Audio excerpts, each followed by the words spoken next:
Welcome back to my kitchen, Gigi's Kitchen, where we get to learn all new things about cooking, new tips, new recipes, and our recipe today is a little bit of marinara. It's very easy to cook, very easy to freeze, and then you go straight from the freezer to the stove to the table. So what I do is I make up a big batch, and then I bag it, freeze it, and then when I need it I pull it out and use it on whatever I want. Ground meat for spaghetti, meatballs, just whatever you think. So here's our ingredients. Of course, we always have to have tomatoes, and I use, in this one, I have the crushed tomatoes. Now you can use whatever brand you want, but I start off with crushed tomatoes.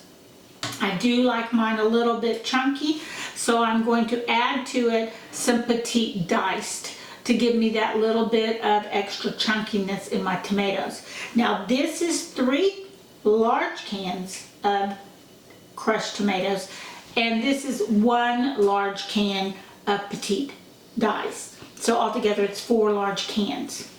I also have my tomato paste, and I will use that and get to help. I cook it down when I'm sauteing my onions to help it give it a little more depth of flavor and add some more tomatoiness. Is that a word? Tomatoiness? Anyway, so this is the one that I picked up because it has basil, garlic, and oregano. I'm not a big basil fan. I do like a little bit of it, but I don't grow it in the garden. So this gives me my little bit of Italian basil in there that I want. And then of course we have garlic and oregano in our other herbs and toppings. We will use some of Athena's gift to get us going. Really good extra virgin olive oil, always to saute your vegetables in. And for this much tomato sauce, I'm probably going to add more water, but at least 1 cup of dry red wine. This is a Pinot Noir.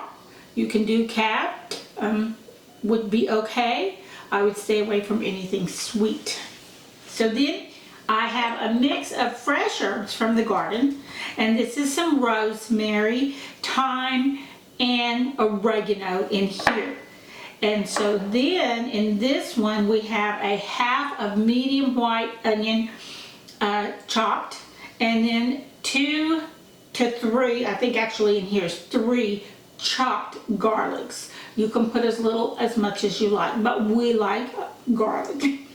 So, and then I have my extra dry seasonings. So I always add my dry seasoning to match my fresh herbs to help intensify the flavors. So I have my oregano, my thyme, and rosemary in here, and also in here. Now this is a blend. It's a no salt blend, and it has 2 teaspoons of Italian seasoning in it, which has all of those normal Italian herbs in it, and they're dried. So your thyme, your basil, your rosemary, your marjoram, all that. And so it just says Italian seasoning on the bottle. And then I have in here my no salt seasoning blend that I use, and then about a teaspoon of red pepper flakes. We like ours on the spicy side, so that's in here as well, as you can see, and it's all dry. I also put in here, this is where a little bit of my salt will come in, is I put in 1 teaspoon of garlic parsley salt. So it comes in a little shaker container, and I like that one, so I use that for my more enhanced garlic flavor. So we have that.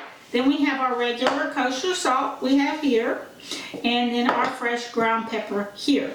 So we've got all our ingredients, and we're ready to go to the stove. So let's move and let's cook. So we're to the stove now. I've got my flame about medium high. I'm going to go ahead and put in my olive oil. And it's already starting to shimmer, so I'm going to go ahead and add in my onion.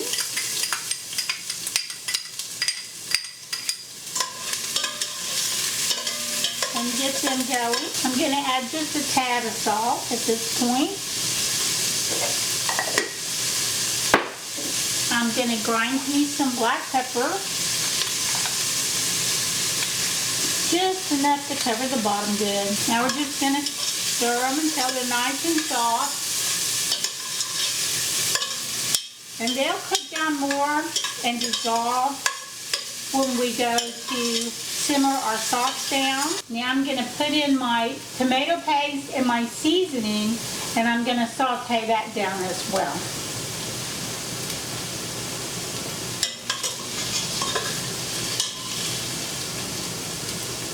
And this is 1 can of tomato paste.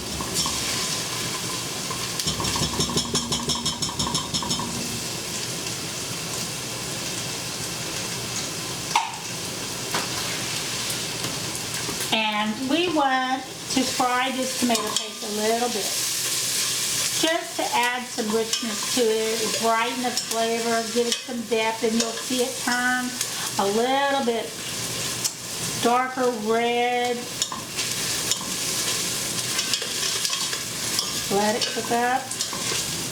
And then here goes all my dry herbs in. And here goes my fresh herbs.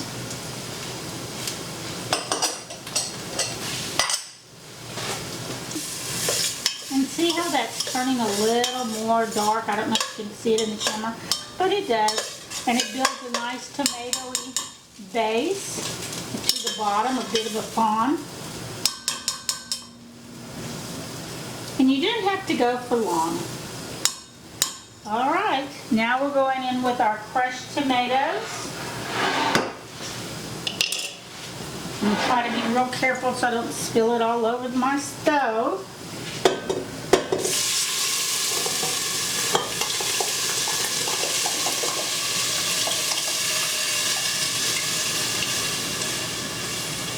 There we go, all in. There we go. Now going in with my diced tomatoes and all of the juice. And now we're going in with our red wine.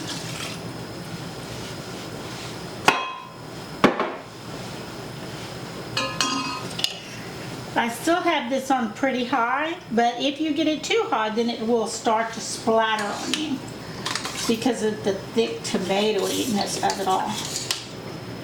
And now I'm going to blend all that tomato paste, but I'm going to try. And all we want to do is allow this to come to a really good simmer. And let it simmer maybe 30 minutes or so, because remember, we're going to cook this a second time when we go to put it on whatever it is that we're going to put it on. So it will cook down, and you can even make it a little thinner if you want.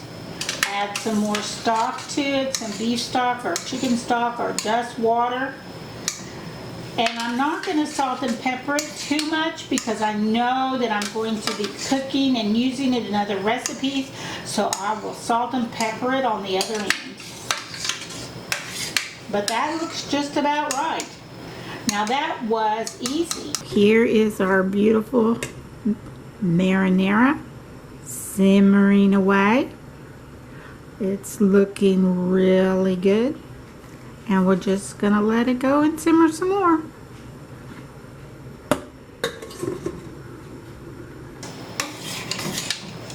And then it'll be ready. Let it cool. I usually count half a cup of sauce per person. Unless we're doing something really, really saucy, I might up my game. So every Ziploc baggie will get 2 cups of sauce. And then that's how it will be frozen. So that I have, if I need more, I can get out more. And look at that. Look how nice and thick and chunky that is. That is what I call marinara. And that is ready.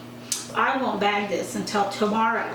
The flavors will have plenty of time to mingle. You can do this. Enjoy. See you next week.